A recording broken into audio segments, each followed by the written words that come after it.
Bienvenue. Aujourd'hui, je vais vous expliquer comment simplifier complètement vos finances personnelles grâce au plan des 7 comptes.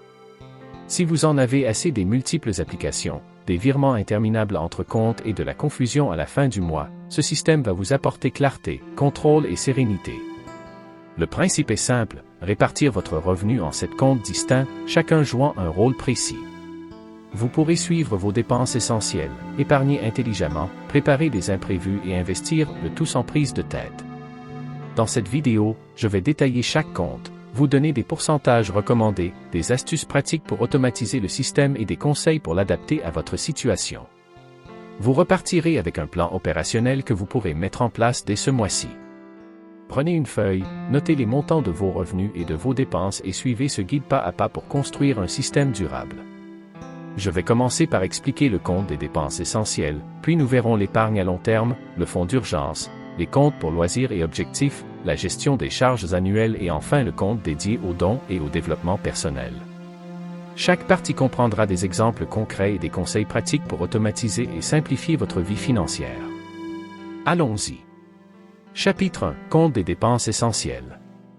Le premier compte reçoit l'argent destiné aux dépenses indispensables, loyer ou crédit immobilier, facture d'énergie, abonnement nécessaire, assurance, courses alimentaires de base, transport pour aller au travail, etc. C'est le compte de la survie financière. Il doit couvrir tout ce qui est non négociable chaque mois. La règle générale est d'allouer environ 50% du revenu net à ce compte, mais ce pourcentage peut varier selon votre situation. Si vous vivez dans une zone où le coût du logement est élevé, ce compte peut atteindre 60%. Si vous partagez les charges ou avez un loyer bas, il pourra être réduit. L'important est d'identifier clairement quelles dépenses doivent sortir de ce compte, tout le reste ira vers les autres comptes. Faites l'inventaire, listez vos charges fixes et vos dépenses incontournables. Incluez aussi une marge pour les dépenses variables récurrentes, par exemple 5-10%, afin d'absorber les fluctuations sans stress. Automatisez les prélèvements pour les factures fixes et placez le prorata restant disponible pour les courses et frais courants. Ce compte doit être un compte courant principal ou un compte dédié où les paiements se font directement, pour éviter les virements constants entre poteaux financiers. Gardez une discipline simple, tout ce qui est essentiel sort de ce compte, rien d'autre.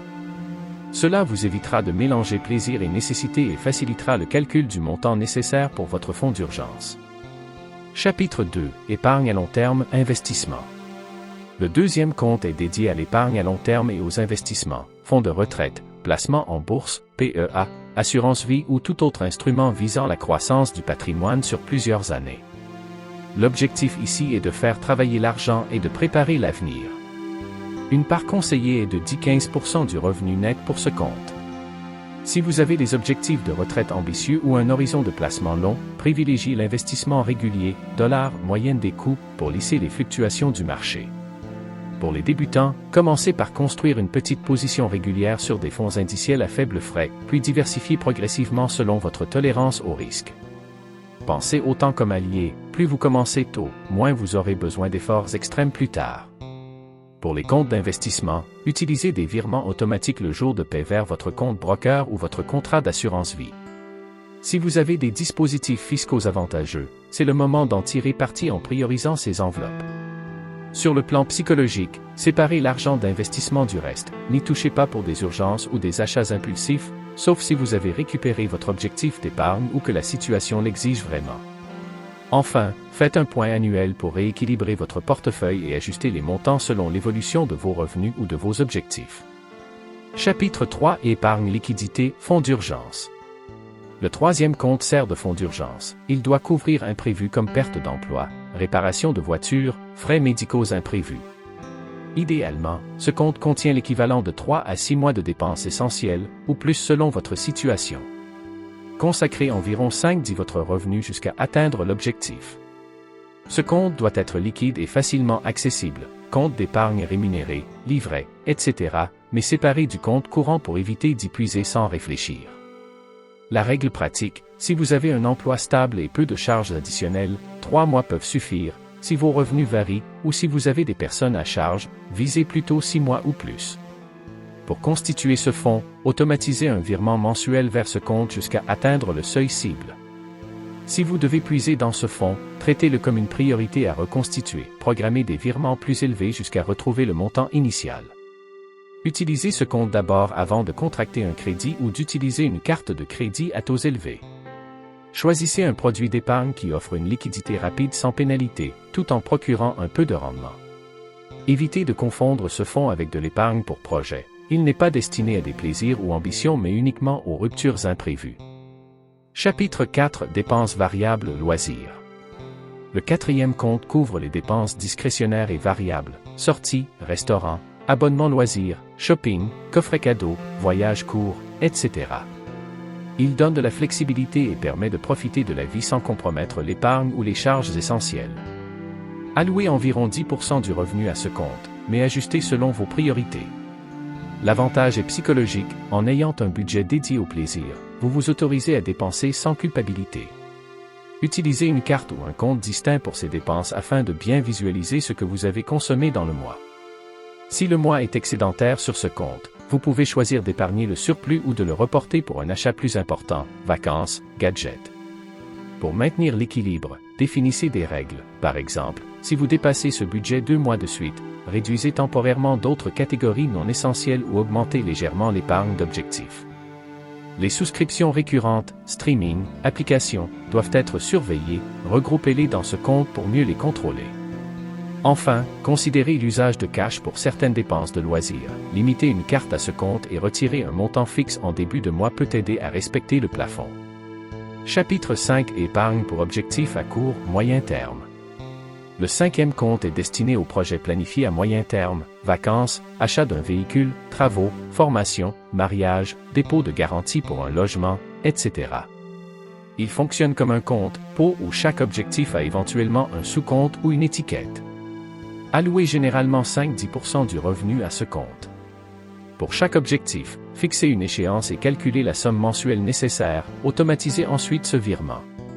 Cette méthode évite d'éroder les autres comptes quand un achat arrive.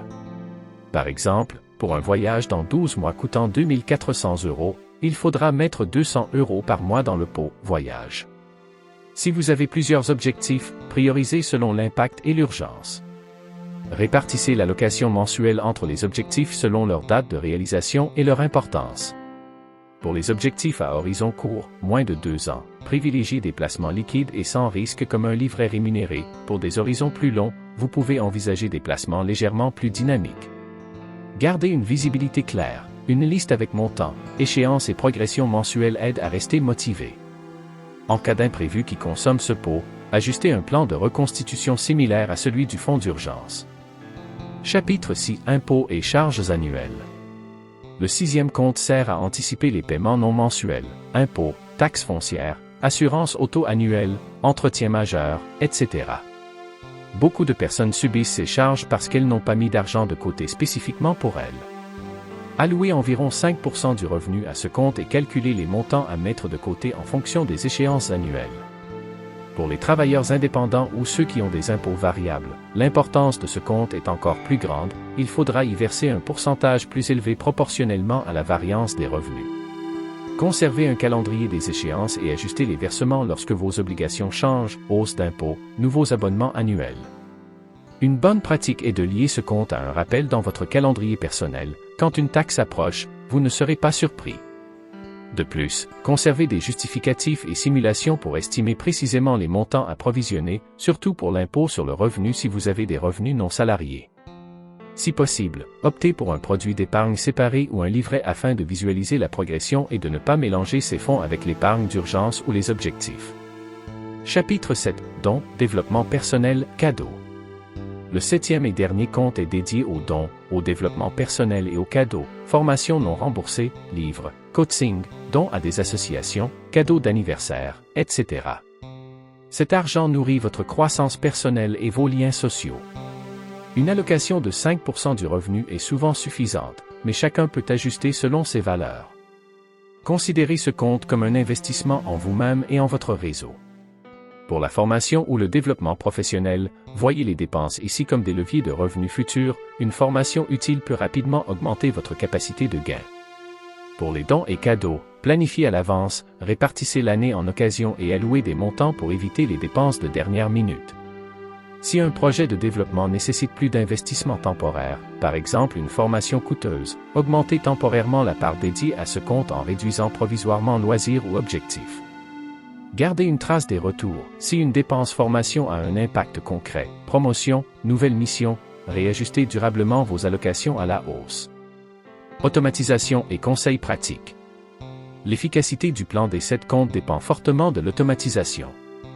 Programmez des virements le jour de paie vers chacun des comptes selon les pourcentages choisis.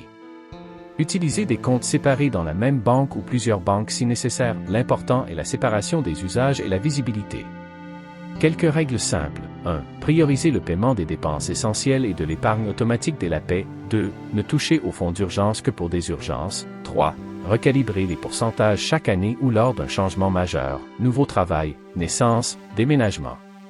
Techniques additionnelles, étiquettes et sous-comptes dans votre application bancaire, graphiques mensuels pour visualiser l'évolution et revues trimestrielles pour ajuster les allocations. Si votre banque ne permet pas suffisamment de sous-comptes, créez des comptes dans différentes banques ou utilisez des services d'épargne qui offrent des pots virtuels. Pour les freelances et indépendants, considérez une paie interne, versez-vous un salaire fixe et appliquez le plan des 7 comptes sur ce montant pour stabiliser la gestion malgré la variabilité des revenus. Enfin, conservez une logique simple, automatisation plus séparation plus revue régulière égale moins de stress et plus d'efficacité. Cas pratiques et adaptation. Voici comment adapter le plan selon quelques situations courantes. Pour un couple avec revenus combinés, centralisez certains comptes, essentiels, épargne, et gardez des comptes individuels pour loisirs si vous voulez préserver de l'autonomie. Définissez une stratégie commune et des règles de répartition équitables selon les contributions et charges partagées. Pour les freelances ou revenus variables, utilisez des pourcentages flexibles et augmentez la part dédiée au fonds d'urgence et au compte impôt. Versez-vous un salaire fixe chaque mois pour appliquer le plan de manière prévisible. Pour les personnes à faible revenu, réduisez temporairement la part d'épargne investissement et concentrez-vous sur l'essentiel plus fonds d'urgence, même un 2% régulier pour l'investissement tient mieux sur le long terme que rien. Pour un objectif immobilier, augmentez le compte d'épargne pour objectif et réduisez loisirs temporairement jusqu'à atteindre l'apport visé. Dans toutes ces adaptations, l'idée est d'appliquer les principes plutôt que les chiffres fixes, séparation des usages, automatisation, visibilité et réévaluation périodique. Ajustez les pourcentages selon votre cycle de vie et vos priorités. Conclusion.